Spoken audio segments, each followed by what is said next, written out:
एक समय की बात है। एक छोटे से घर में एक सुशील और उसकी पत्नी कविता रहते थे। सुशील और कविता का एक चलता फिरता ढाबा था।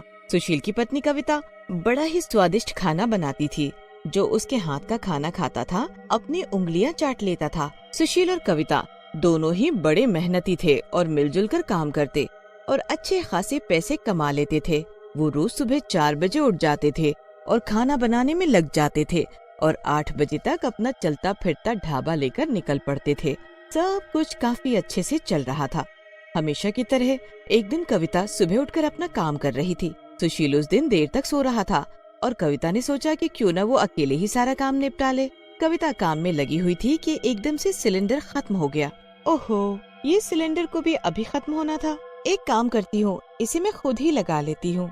कविता को सिलेंडर लगाने आता ही नहीं था, फिर भी वो खुद से सिलेंडर लगाने लगी। उसने ठीक से सिलेंडर का पाइप नहीं लगाया, जिसकी वजह से रसोई में एक जोरदार धमाका हुआ। धमाके की आवाज सुनकर सुशील दौड़ता हुआ आया। अंदर रसोई में उसकी पत्नी कविता जोर जोर से चिल्ला रही थी। मैं जल गई, मैं जल गई, मुझे बचाओ, मुझे बचाओ।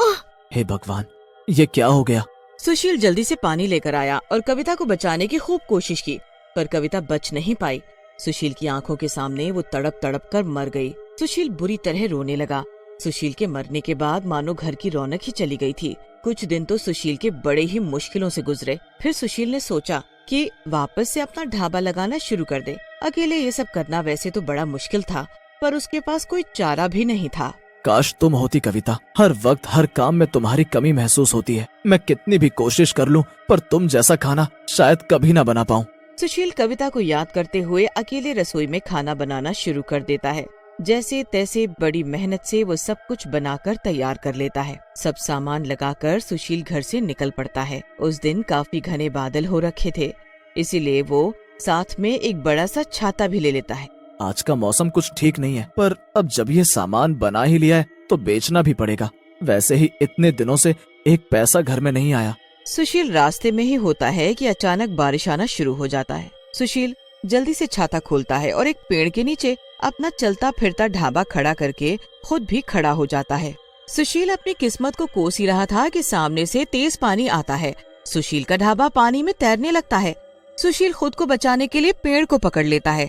वहाँ से एक आदमी तैरता हुआ जा रहा होता है और जोर जोर से सबको बता रहा होता है कि बांध टूटने की वजह से गांव में बाढ़ आ गई है। पल भर में लोगों के घर बह जाते हैं। सब लोग अपने अपने घर की छत पर चढ़ जाते हैं। सारा गांव बर्बाद हो जाता है। सुशील भी अपनी जान बचाने के लिए उस पेड़ के ऊपर चढ़ जाता है। सारे गांव में अफरा तफरी मच जाती है। ये पल भर में ही क्या से क्या हो गया। पूरा हंसता खेलता गांव एक सेकंड में उजड़ गया। अब क्या होगा सबका? सारा सामान, सब कुछ बर्बाद हो गया। सुशील लोगों का सामान अपनी आंखों के सामने बहता देख रहा होता है और लोग मदद के लिए चिल्ला रहे होते हैं। जो लोग जहाँ होते हैं वहीं रहते हैं ताकि कहीं पानी के बहाव की वजह से वो बह न जाए। पूरा दिन लोगों का ऐसे ही एक जगह बैठे बैठे निकल जाता है। लोगों का खाने का सब सामान भी पानी में बह चुका होता है। सुशील के सामने एक घर की छत पर एक औरत अपने छोटे से बच्चे को लेकर बैठी होती है और वो बच्चा भूख से रो रहा होता है। अरे बहन, ये बच्चा कब से रो रहा है? भैया, ये भूखा है, पर मेरा सब सामान पानी में बह गया। अब मैं इसे क्या दूं खाने को? 2 दिन निकल जाते हैं। लोग भूख से बिलबिला रहे होते हैं। खासकर बच्चों की हालत तो देखी भी नहीं जा रही होती। मेरा बच्चा कहीं मर न जाए। 2 दिन से भूखा है। भगवान कुछ तो रहम करो, मेरी जान ले लो, पर मैं अपने बच्चों को ऐसे अपनी आंखों के सामने भूख से तड़पता नहीं देख सकती। वो औरत अपने बच्चे को गोद में लिए रो रही होती है कि सामने से तैरता हुआ ढाबा उसकी तरफ चला आ रहा होता है। ये तो मेरा ढाबा है, ये कैसे और इसमें ये कौन बैठा है? जब ढाबा बहते बहते पास आता है तो उसमें एक भयानक शक्ल की चुड़ैल बैठी होती है। वो उस भूखे बच्चे और औरत के सामने जाकर रुक जाती है। फिर उसके बाद वो एक प्लेट में खाना डालकर उस औरत के आगे बढ़ाती है। वो औरत उस चुड़ैल को देखकर डर से कांप रही होती है और उसे समझ ही नहीं आ रहा होता कि एक चुड़ैल पानी में तैरता हुआ ढाबा लेकर कहाँ घूम रही है। डरो मत, मैं तो हमेशा से सबको खाना खिलाती आई हूँ। ये मेरा ढाबा है, मेरे पास सब कुछ है, पेट भर कर खाओ। इतना कहकर चुड़ैल फिर बाकी लोगों के पास जाती है और उनको भी खाना खिलाती है और वहाँ से चली जाती है। ये तो मेरा ढाबा था। ये चुड़ैल पानी में मेरा ढाबा लेकर, ये कौन है? ये मेरा ढाबा लेकर क्यों मुझे मुझे कुछ समझ में नहीं आ रहा। चुड़ैल पूरे गांव में अपने तैरते हुए ढाबे से सबको खाना खिलाती रहती है। 2 दिन बाद पूरा गांव चैन से पेट भरकर सोता है। मैं किसी को भूखा नहीं मरने दूंगी। मैं अपना फर्ज मरने के बाद भी निभाऊंगी। पूरी रात वो चुड़ैल अपना तैरता ढाबा लेकर पूरे गांव में भूखे लोगों को ढूंढती रहती है। जहां भी उसे कोई भूखा इंसान मिलता है वो अपने ढाबे से उसे खाना खिला देती है। आखिर में उसे एक मंदिर दिखता है जिसकी चोटी पर एक पंडित जी बैठे होते हैं।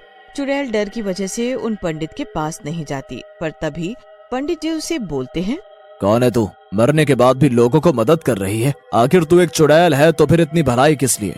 मेरा काम मरने से पहले भी लोगों को खाना खिलाना था। तब भी मैं किसी भूखे इंसान को देखती जिसके पास पैसे नहीं होते थे तो हमेशा उसको मैं फ्री में खाना खिलाती थी। सब अच्छा चल रहा था, पर एक दिन खाना बनाते बनाते ही मेरी मौत हो गई।